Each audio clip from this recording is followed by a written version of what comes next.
Dice así, Números 13, 26, dice, y anduvieron y vinieron a Moisés y a Aarón y a toda la congregación de los hijos de Israel en el desierto de Param, en Cades, y dieron la información a ellos y a toda la congregación, y les mostraron el fruto de la tierra. Y les contaron diciendo, nosotros llegamos a la tierra a la cual nos enviaste, la que ciertamente fluye leche y miel, y este es el fruto de ella. Mas el pueblo que habita aquella tierra es fuerte, y las ciudades muy grandes y fortificadas. Y también vimos allí a los hijos de Anac. Amalec habita en Negev, y el Eteo y el Jebuseo y el Amorreo habitan en el monte, y el Cananeo habita junto al mar, a la ribera del Jordán. Entonces Caleb hizo callar al pueblo delante de Moisés y dijo, subamos luego y tomemos posesión de ella, porque más podremos nosotros que ellos. Mas los varones que subieron con él le dijeron, no podremos subir contra aquel pueblo, porque es más fuerte que nosotros. Y hablaron mal entre los hijos de Israel en la tierra que habían reconocido, diciendo, la tierra por donde pasamos para reconocerla es tierra que traga a sus moradores. Y a todo el pueblo que vimos en ella son hombres de grande estatura. También vimos allí a gigantes, hijos de Anac, raza de gigantes, y éramos nosotros, a nuestro parecer, como langostas, así les parecíamos a ellos.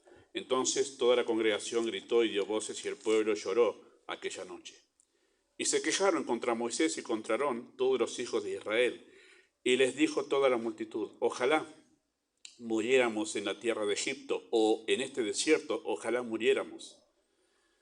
¿Y por qué nos trae Jehová a esta tierra para caer a espada y que nuestras mujeres y nuestros niños sean por presa?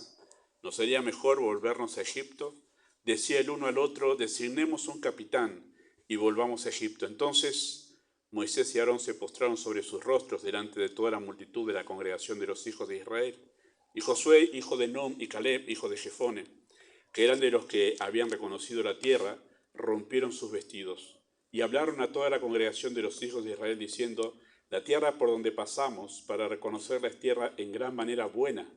Si Jehová se agradare de nosotros, él nos llevará a esta tierra y nos la entregará, tierra que fluye leche y miel. Por tanto, no seáis rebeldes contra Jehová, ni temáis al pueblo de esta tierra, porque nosotros los comeremos como pan. Su amparo se ha apartado de ellos. Y con nosotros está Jehová, no los temáis. Entonces toda la multitud habló de apedrearlos, pero la gloria de Jehová se mostró en el tabernáculo de reunión. Y a todos los hijos de Israel. Y Jehová dijo a Moisés, ¿hasta cuándo me ha de irritar este pueblo? ¿Hasta cuándo no me creerán con todas las señales que he hecho en medio de ellos? Oramos, amado Padre Celestial. Pedimos que tú dirijas el tiempo de la enseñanza, que tú te honres a ti mismo, que pongas en alto el nombre de Cristo al exaltar tu palabra, y deseamos que tú uses estos pensamientos, estas enseñanzas para hablar a nuestros corazones, pero también para estar equipados en cómo poder ayudar a otros en su relación contigo. Pedimos esto en el nombre de Jesús. Amén. Muy bien, pueden tomar asiento. Bueno, era un poco difícil elegir con qué terminar consejería. Es este y 2 mensajes más.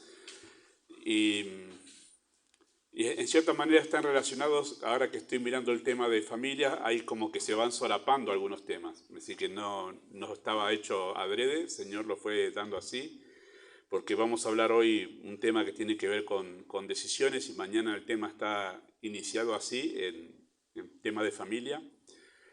Y después voy a seguir, el próximo que sigue en consejería es cómo controlar las emociones, porque hay varios temas, pero me parece que el tema de las emociones, por la cultura en la que vivimos, necesito poder mencionarlo.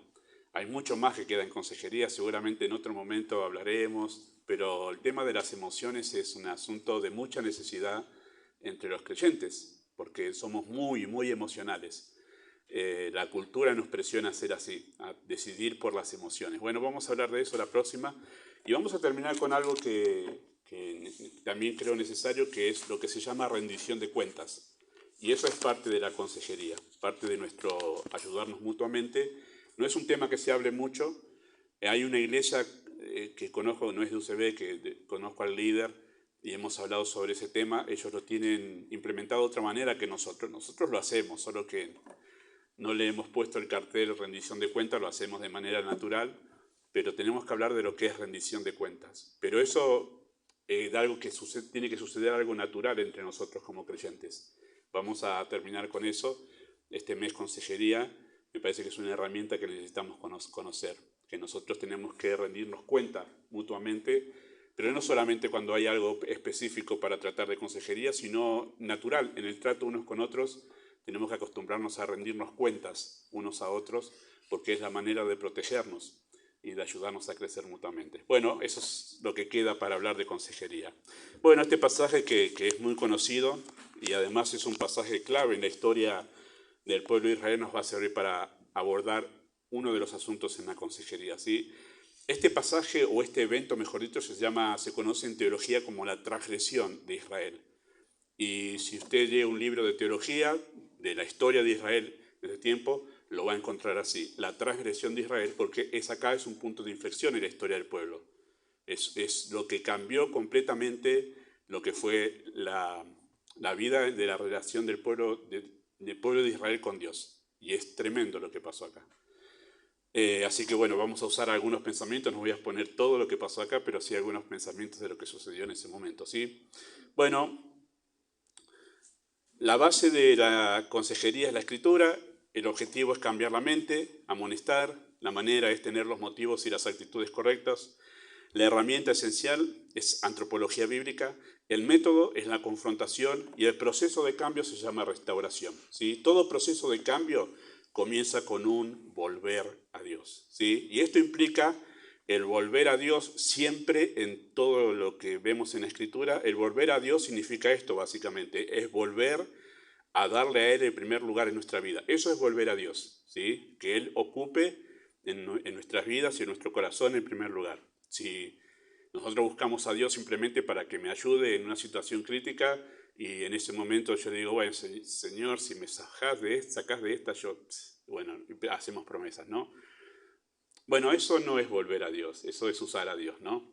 El volver a Dios es que Él vuelva a ocupar, Él sea Señor en mi vida, ¿sí? Él sea el amo y Señor de mi voluntad, de mi corazón y de todo lo que yo decido, ¿sí?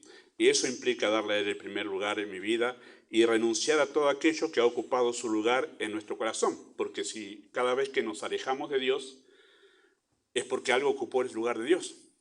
Eso es alejarse de Dios. Algo no es que yo me tengo que ir kilómetros de distancia de la iglesia para decir que me alejé de Dios. Sencillamente que algo ocupó en mi corazón el lugar que solamente debe tener Dios. O sea, algo empezó a reemplazar mi tiempo devocional con Él en casa, la oración y la lectura.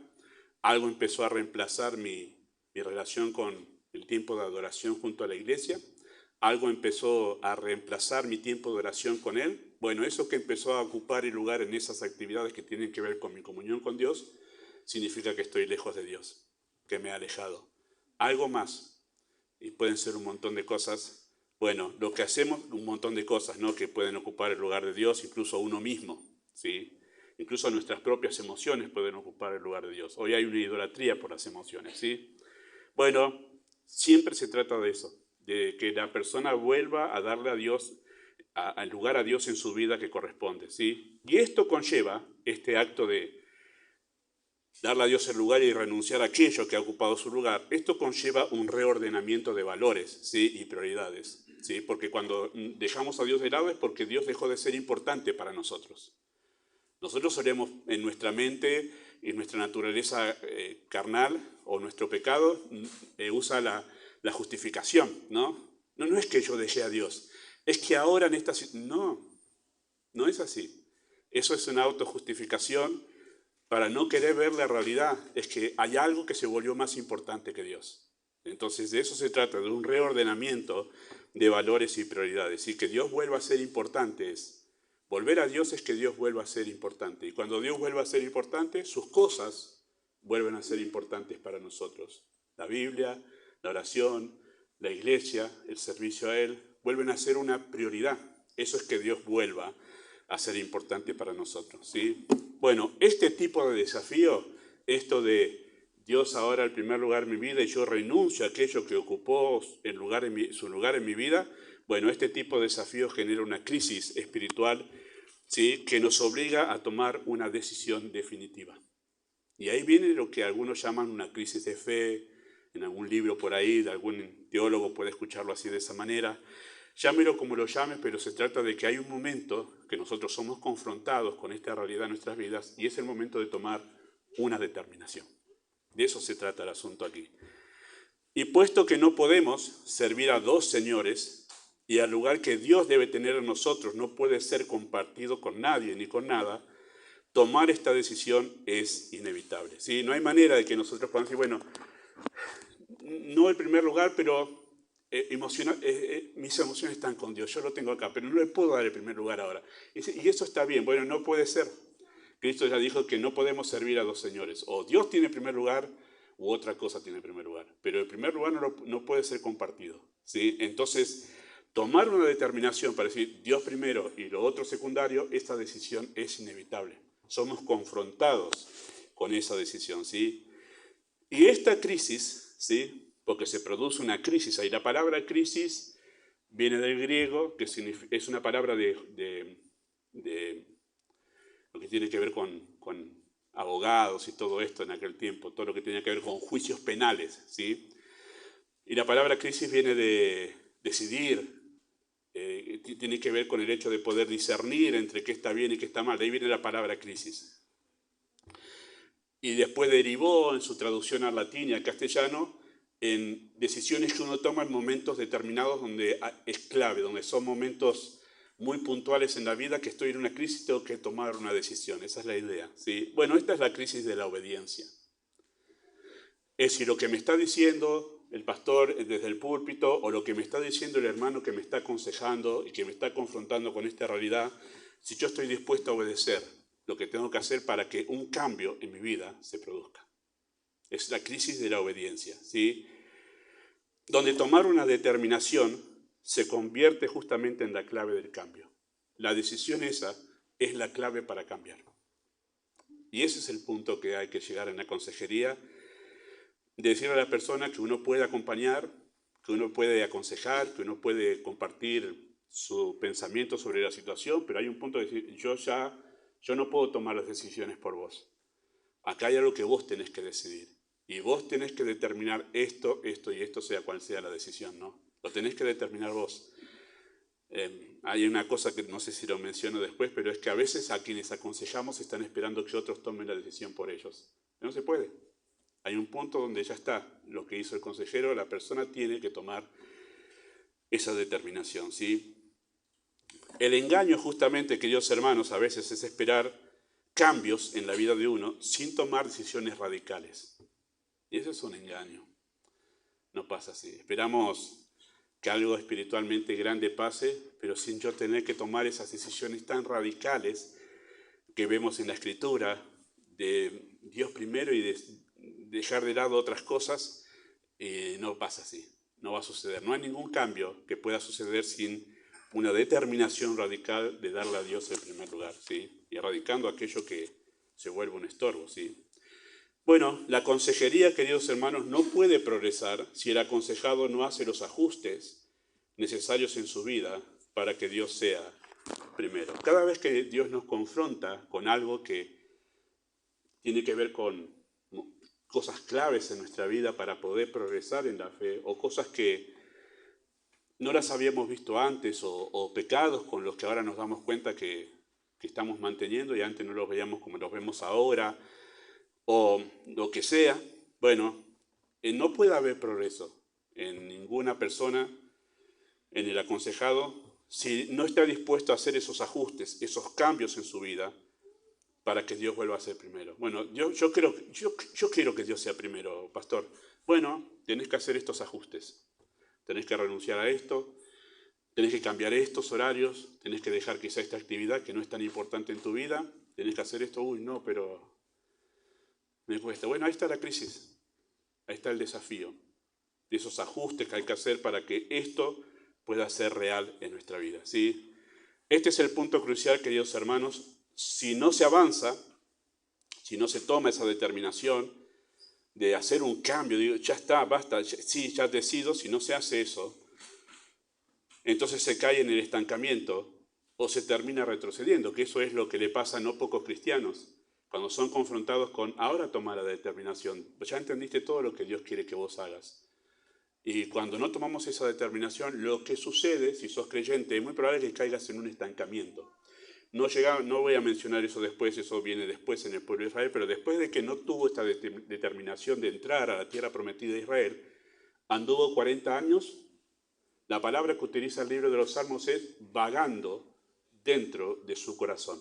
No había progreso, siempre estaban en un círculo vicioso, andando en el desierto dentro de sus propios corazones. Y siempre la historia de Israel es que siempre se mantuvieron en un mismo nivel espiritual, nunca crecieron. Y muchos de ellos no eran creyentes, ¿no? Pero nunca crecieron, estuvieron estancados. ¿Por qué? Porque cuando llegó el momento de poder tomar la determinación para poder avanzar, no lo hicieron. Y eso fue lo que pasó acá. Y por eso es que si no se toman esa determinación de voy a hacer los ajustes, voy a hacer esto que tengo que hacer para poder avanzar, si no se lo toma, el creyente cae en un estancamiento o, peor aún, empieza a retroceder en su vida espiritual. Y eso también se ve. Entonces empieza a dejar terrenos que antes había conquistado, los empieza a perder. Entonces uno empieza a ver que ya no tiene el fervor, el compromiso que tenía en un momento, porque llegó el momento de poder pasar y avanzar en verdad en su relación con Dios, pero no estuvo dispuesto a tomar la determinación. Y entonces, ¿qué sucede con eso? Hay estancamiento o peor, se vuelve para atrás y empieza a dejar cosas que antes había empezado a hacer y uno lo ve en realidad que se empiezan a enfriar. Y eso suele suceder porque la vida espiritual, hermanos, avanza así, de momentos críticos en momentos críticos, o sea, de toma de decisiones en toma de decisiones para poder avanzar, porque todo el tiempo estamos nosotros renunciando a cosas para poder darle a Dios el lugar que Él merece en nuestras vidas. Bueno, un consejero bíblico confrontará al aconsejado con la toma de una decisión para que el cambio y el progreso sean efectivos. Eso hay que hacerlo. Si usted se encuentra con personas, con creyentes aquí, a quienes tiene la oportunidad de poder ayudarlo, tiene que ser claro con esto. A veces he sido criticado, no por muchos, por algunos, por ser a veces que parece que soy negativo con algunos enunciados. Pero hermanos, la Biblia tiene un montón de advertencias en tono negativo. Si tú no haces esto va a pasar con tu vida. ¿Sí? Si ustedes leen Deuteronomio, cuando se leyó la ley de Moisés a la nueva generación, los hijos de estos que perecieron todos en el desierto, usted va a encontrar un pronunciamiento de bendiciones por la obediencia. Pero no quedó ahí. Hay otro pronunciamiento por la desobediencia. Y parece como negativo, ¿no? Y entonces los líderes en el Antiguo Testamento que ustedes ven que tenían una pasión por Dios, eran muy claros en cuanto a Israel no tomando determinaciones. Pero lo que siempre confrontaban era vos tenés que tomar una determinación. Si querés servir a Dios, vamos, no te quedes ahí, pero no te podés quedar en el medio. Y si querés servir a Baal, andá y servilo, le decían. ¿Se acuerdan? Elías le dijo, vayan y sirvan a Baal si quieren servir. Y también Josué dijo lo mismo al terminar. Yo en mi casa serviremos a Dios. Si ustedes quieren servir, vayan y sírvanlo a los dioses. Pero hay que tomar una determinación. Usted no se puede quedar en el medio. Interesante eso. Como consejeros debemos siempre animar a la persona, no sobarle el lomo, como diciendo, está bien como estás así. No te das problema. Todos te entendemos que siempre debemos mostrar compasión y cariño, ¿no? Siempre debemos ser amables. No estamos diciendo que hay que ser grosero, pero sí que ser claro, si vos no tomás esta determinación, vos no vas a progresar. Esa es la realidad. Si vos no haces este ajuste, si no mejorás esto en vos, si no te determinás dejar esto, ya sean cosas, personas o incluso hábitos de carácter o costumbres que tenemos en casa, si vos no lo dejás no vas a progresar. Vos podés seguir orando mucho, incluso podés seguir leyendo la Biblia mucho, pero si vos no determinás hacer este ajuste en tu vida, no vas a progresar. Y debemos ser claros con eso. O sea, con las cosas que la Biblia es clara, nosotros debemos ser claros. ¿Por qué? Porque que la persona crezca depende de eso. Depende de esa decisión. ¿Sí? Si nos preguntamos, ¿por qué no hay avance en la vida de una persona? La respuesta es porque no hay determinaciones en hacer cambios. Por eso no avanza. Porque en un momento fue confrontada la persona a avanzar y no quiso. Entonces no hay cambios, no va a haber más cambios. Y si nos preguntamos, ¿por qué no hay esa determinación? Bueno, la respuesta es porque no se superan los obstáculos. no se superan los obstáculos que se presentan al momento de tomar esa determinación. Todo momento crítico y donde uno es desafiado por el Señor para avanzar en la relación con Él, eso representa un montón de obstáculos. Se presentan muchos obstáculos ahí. Y el creyente que está determinado a decir, no, estoy determinado a mejorar en mi relación con el Señor, va a superar esos obstáculos. Y esto fue lo que pasó aquí. El pueblo de Israel se encontró con algunos obstáculos para obedecer y seguir a Dios y no los superó. No superó esos obstáculos. Y eso debe servir para nosotros como un llamado de atención, ¿sí? Bueno, todo cambio verdadero implica reconocer y enfrentar. O sea, cuando digo reconocer es no excusarnos, sino reconocer que eso está siendo un obstáculo y enfrentar los obstáculos que impiden avanzar en la dirección que Dios señala, ¿sí? Todo cambio verdadero implica reconocer y enfrentar los obstáculos que impiden avanzar en la dirección que Dios señala. Cuando tú decides obedecer al Señor, el infierno se moviliza para que tú no obedezcas, porque Satanás lo que no quiere es un creyente obediente. Entonces se van a empezar a levantar un montón de obstáculos, pero no solamente el infierno, tu corazón se va a empezar a movilizar para que tú no obedezcas. Nuestra naturaleza pecaminosa reacciona inmediatamente y se levanta con un montón de argumentos que se levantan en nuestra mente cuando nosotros queremos obedecer. La naturaleza pecaminosa que está dentro nuestro, ese corazón, ese hombre de pecado, ese hombre carnal que está en nosotros, usted quiere obedecer, enseguida, ¡pum!, se levanta con argumentos para que tú no hagas lo que va a producir un cambio enorme en tu vida. Bueno, esos obstáculos hay que vencerlos, ¿sí? Solamente voy a mencionar algunos que emanan de este relato, pero hay muchos más, ¿sí? Hay muchos más obstáculos. O sea, hay muchos más porque nuestro corazón es tan engañoso que todo el tiempo está inventando nuevos motivos y nuevas razones para no obedecer a Dios. Por eso es que hay muchos. Y uno de esos obstáculos que son los más comunes con los que uno se encuentra con personas a quienes está aconsejando son los miedos. Es el miedo. Bueno, eso lo leímos en el relato, ¿verdad? Versículo 28 al 33. Escuchen, noten esto. Mas el pueblo que habita aquella tierra es fuerte y las ciudades muy grandes y fortificadas. También vimos allí a los hijos de Anac, que son una raza de gigantes, ¿no? Amalek, que era un pueblo muy cruel, habitan Negev, el Eteo y el Jebuseo. Esos de los amalecitas son los que se habían peleado apenas empezaron a recorrer el desierto. Los amalecitas eran tan crueles que en realidad en vez de enfrentar a Israel por los hombres, fue y atacó a las mujeres y los niños por detrás. Eso es ser muy cruel y muy cobarde además. Amalek habita en Negev, el Eteo y el Jebuseo, el amorreo habitan en el monte, y el cananeo habita junto al mar a la ribera del Jordán.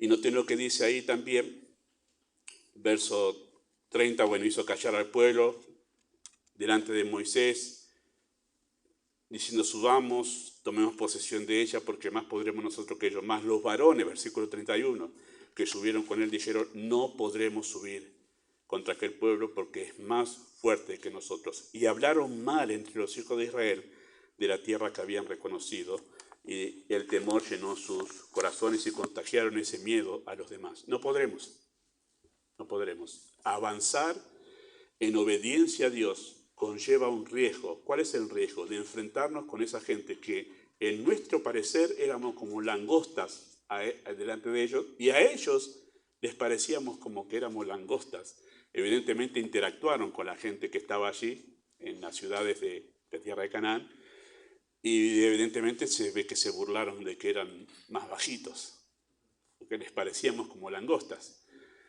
Y esto les dio un gran miedo. Bueno, esa gente, raza de gigantes que después reconocemos entre esa raza de gigantes al famoso Goliat, ¿sí? Gente de 2,5 metros, de 3 metros, existieron esas y estaban ahí, ¿sí? Todas estas cuestiones que naturalmente les daban miedo. Después habla de las ciudades fortificadas. La ciudad fortificada significa una ciudad amurallada. Para nosotros lo vemos en dibujo y no parece una cosa muy seria, pero en realidad ciudades amuralladas eran muy difíciles de tomar. Hoy no había todos los armamentos y las armas de guerra que hoy hay, que tiran con un tanque de guerra, le tiran un proyectil y rompen. Pero en aquel tiempo no era. Era muy complejo y muy difícil. Todos esos obstáculos le dieron miedo a ellos para entrar, ¿sí? Miedo de enfrentar los desafíos que conlleva el avanzar y crecer en la fe. Bueno, siempre nos va a dar miedo pasar a una nueva etapa en nuestra vida espiritual, porque conlleva más compromiso y conlleva sacrificios. A veces las personas que aconsejamos tienen miedo a perder. Claro, pero si yo me comprometo con Dios, voy a tener que perder esto, aquello, lo otro, y hay miedo. Miedo porque quizás lo que voy a perder es algo que me gusta. Entonces hay miedo por el perder. Hay miedo al cambio incluso. Mañana vamos a empezar a hablar de eso con el tema de pasar de las transiciones en la crianza, ¿no? Siempre hay un problema con las transiciones y es que siempre cuestan. ¿Han visto a los chicos cómo les cuesta pasar de la etapa de bebé a la primera infancia? El miedo que le dan, porque empieza la primera independencia de dejar los brazos de mamá y de papá, especialmente de mamá. Esa protección, ahora que empiezan a caminar, da un poquito de miedo. Y cuando van a pasar a la primera infancia, quieren seguir con el chupete, les cuesta dejar el pañal.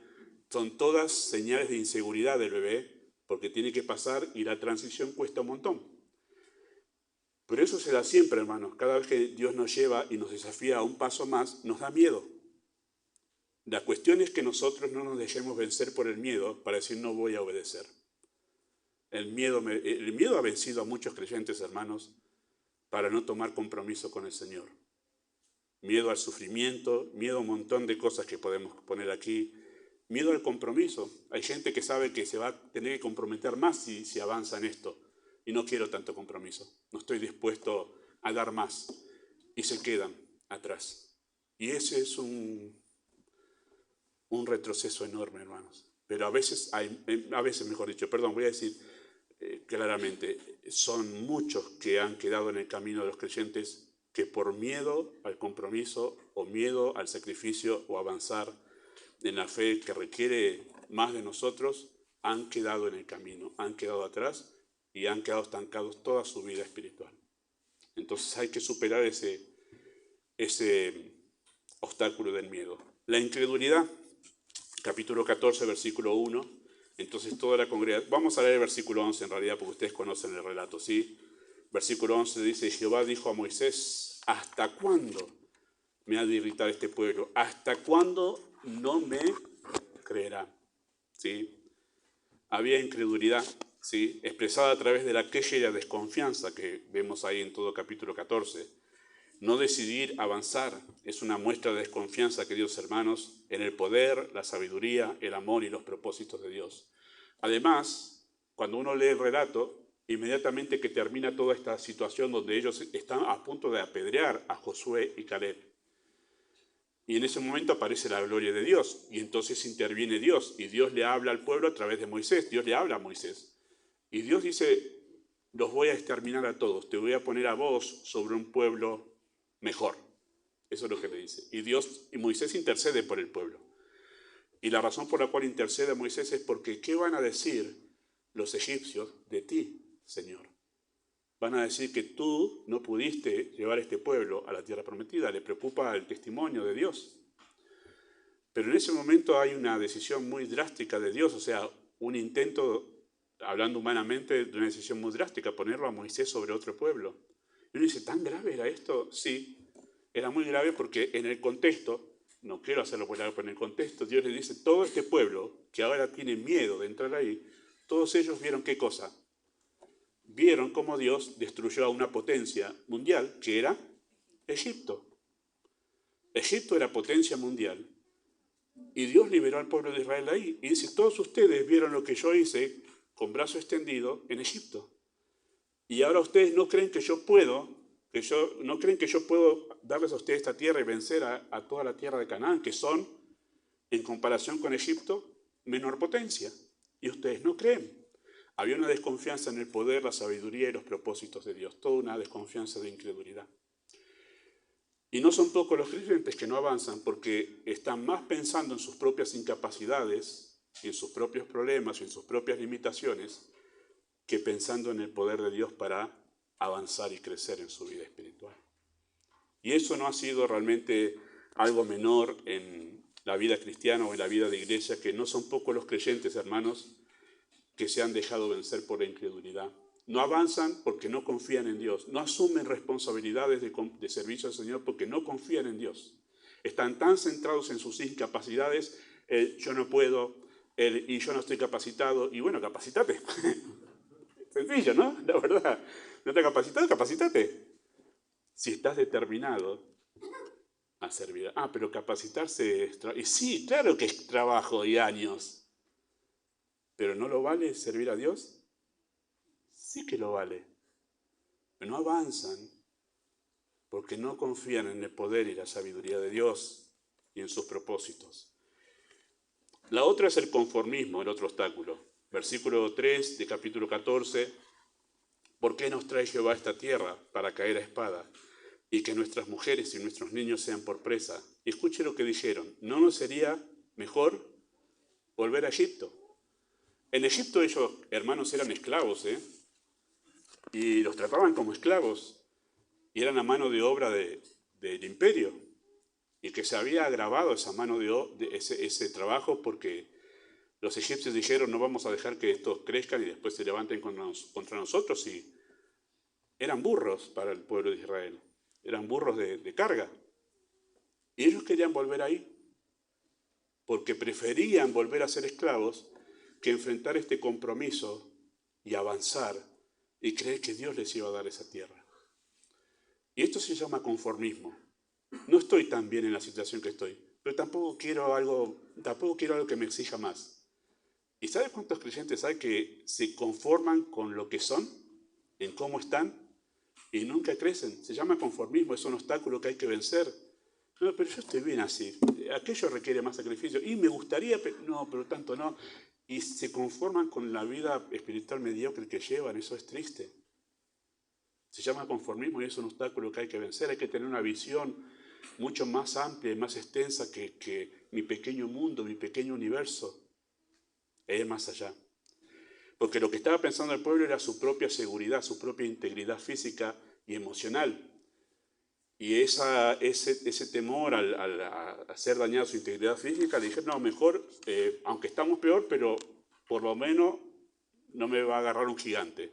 Bueno, todo esto llevó una cosa a la otra, ¿verdad? Bueno, el conformismo no es uno de los obstáculos que sea desconocido, para nosotros. Y esto, voy a tratar de explicarlo bien, está en el contexto. Tiene que ver con cómo era Israel, pero tiene que ver con el carácter. 14:20 dice así, dice de esta manera, 14:20, dice, entonces, yo he perdonado conforme a tu dicho, mas tan ciertamente como vivo yo y mi gloria llena toda la tierra, todos los que vieron mi gloria y mis señales que he hecho en Egipto y en el desierto, y me han tentado ya 10 veces, y no han oído mi voz, no verá la tierra la cual juré a sus padres. No, ninguno de ellos, ninguno de los que me irrita, me han irritado la verá. Bueno, me han tentado 10 veces. Ustedes saben lo que es tentar a Dios, ¿no? Tentar a Dios es jugar con el límite siempre. Tentar a Dios es, bueno, hice mal, pero no me castigó. Sigo. Seguí y no vi el rayo que cayó y me partió. Sigo un poquito más y extiendo el límite, y eso es tentar a Dios. Es jugar con la misericordia de Dios. Es decir, bueno, pequé otra vez, pero Dios igual me perdona. Entonces, eso es tentar a Dios. Y Dios mostró paciencia con este pueblo. Y dice, me han tentado 10 veces. Si usted lee la historia del pueblo de Israel, usted va a ver que hay cosas que lo distinguen. Si usted piensa, pueblo de Israel en el desierto, ¿cuál es la característica más común de ese pueblo? Que eran rebeldes y murmuradores. Es lo que más... murmuraban todo el tiempo. O sea, es característica particular de ellos la rebelión y la murmuración. Noten lo que dice el versículo 26 del capítulo 14.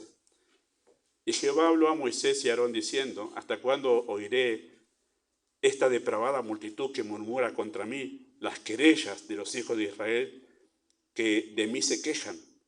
Diréis, vivo yo, dice Jehová, que según habéis hablado a mis oídos, así haré con vosotros. En este desierto caerán vuestros cuerpos, todo el número de los que fueron contados entre vosotros de 20 años arriba, los cuales han murmurado contra mí. Interesante, ¿no? Murmurado, murmurado, murmurado, murmurador. Era la característica. Es como la persona que nosotros decimos, siempre depresivo, ¿no? Se caracteriza por eso. Bueno, Israel se caracterizaba por la murmuración y tenía que ver con su carácter como pueblo en este caso, ¿verdad?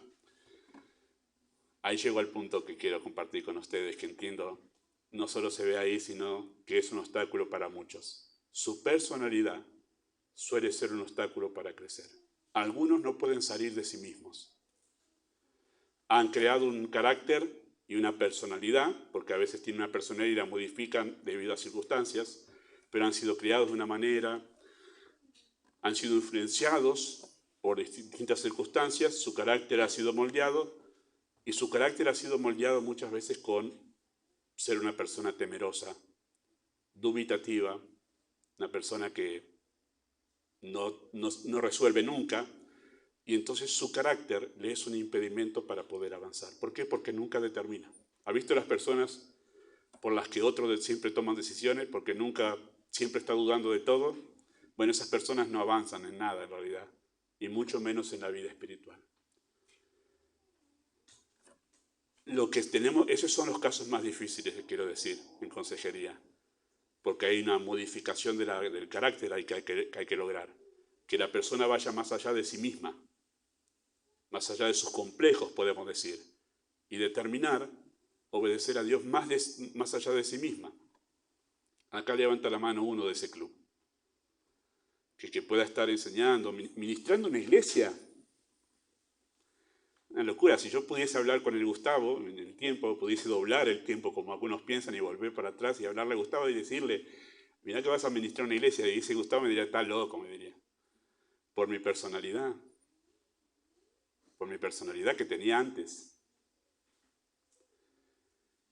Pero se trata de resoluciones, y por la gracia de Dios hubo momentos claves que eran así, que estaba en la cuerda y tenía que determinar. Gracias a Dios que me guardó de no decidir mal además, y además de no quedarme estancado. Pero es la gracia de Dios. Pero mi personalidad no colaboraba nada para que yo pueda ser parte del propósito de Dios en esta iglesia, por ejemplo. Hermanos, tenemos que ir más allá de nosotros. El pueblo de Israel, cuando se detuvo, es porque dice, en nuestra comparación, como nos veíamos nosotros, éramos como langostas delante de ellos. O sea, te estabas mirando a vos, ¿por qué no miras a Dios que es más poderoso que vos? Te estás mirando a vos. Ese es el problema por el que no avanzás. Porque vos sos el centro, yo no puedo, yo esto, yo... No, dejá de mirarte a vos, empezá a mirar a Dios, que es el que puede hacer de vos un gran instrumento. Y que puede ayudarte a avanzar y además superar este problema que estás pasando. No te mires a vos, mirá al Dios de gracia que puede hacer en verdad de un apóstol Pablo que odiaba a la iglesia, uno de los hombres que más la amó. ¿Quién amó más a la iglesia que Pablo? Que en la carta de Corintios se nota cuánto amaba a la iglesia, pero era el hombre que más la odió. ¿Quién puede hacer eso? Dios.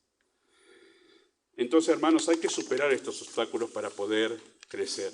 El trágico fin, queridos hermanos, de aquellos que se negaron a avanzar, debe hacernos reflexionar sobre cómo la falta de determinación puede marcar nuestro futuro. Bueno, usted sabe cuál es el triste final de todo este pueblo, ¿verdad? Ninguno de ellos, de toda esa generación de 20 años para arriba, ninguno de ellos iba a entrar a la tierra prometida. Y solamente dos, Josué y Caleb. Recuerde que Moisés está liderando un pueblo de 2 millones de personas. Se calcula más o menos que había, porque el censo más o menos ahí, que había como 600.000 hombres. ¿Sí? O sea, los de 20 años para arriba eran como 600.000. De ahí después se calcula mujeres y niños, y ahí se llega más o menos a 2 millones. Pero había 600.000. De esos 600.000, 2 solamente. Porque Dios le dice, porque ellos fueron en pos de mí. A Caleb, porque fue en pos de mí. Él determinó por mí. Él decidió bien. Eso es lo que se muestra allí. Josué y Caleb fueron diferentes, queridos hermanos. Fueron valientes, eso lo vimos en 13:30, ¿no? Los comeremos como pan, dice.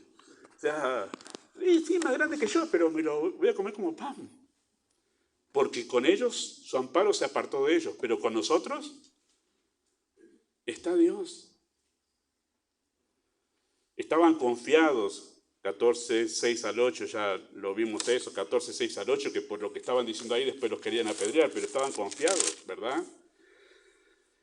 Y Josué dijo, hijo de Nun, y Caleb, hijo de Jefone, que eran de los que habían reconocido la tierra, rompieron sus vestidos y hablaron a toda la congregación de los hijos de Israel, diciendo, toda la tierra donde pasamos para tomarla es tierra en gran manera buena. Si Jehová se agradara a nosotros, Él nos llevará a esa tierra y nos la entregará.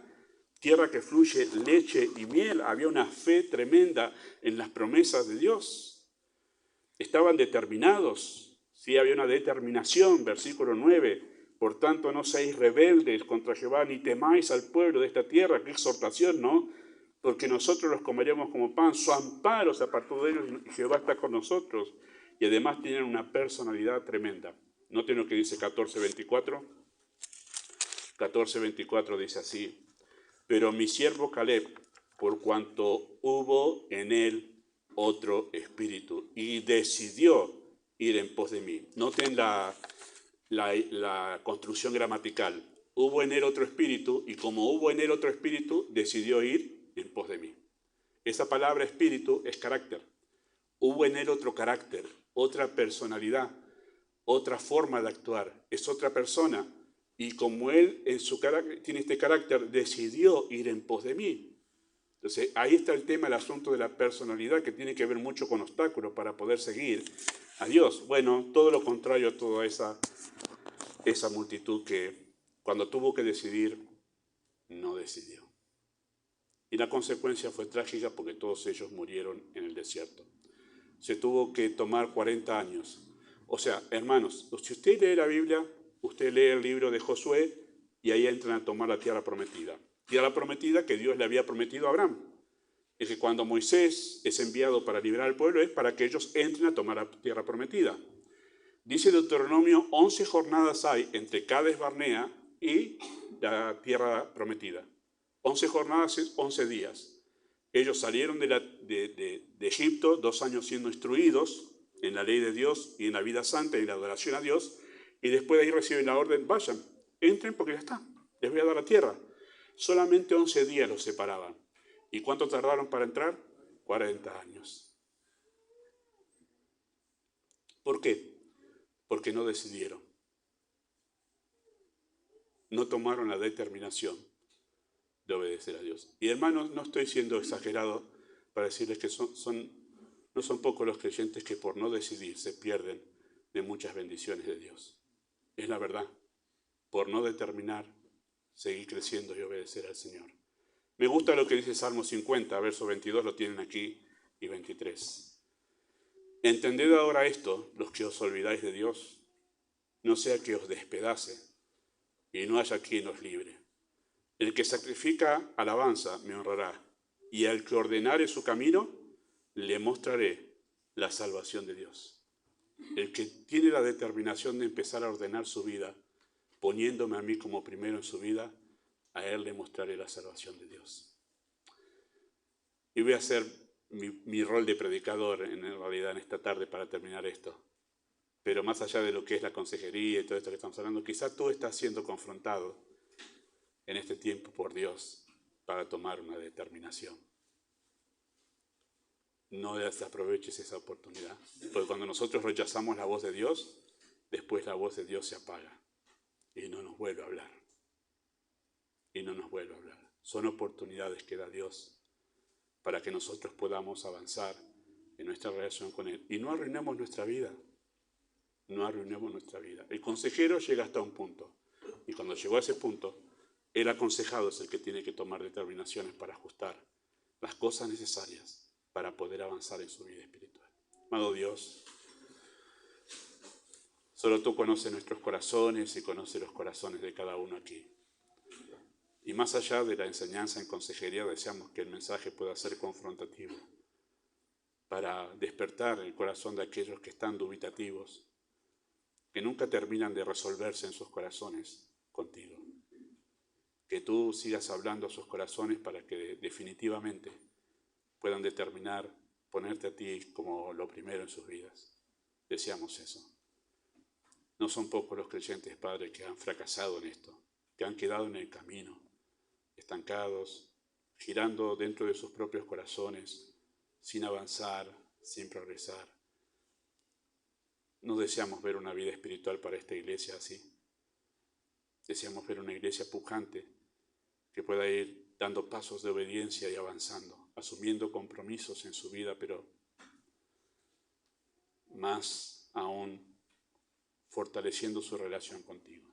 Así que oramos de esta manera por este mensaje en el nombre de Jesús. Amén.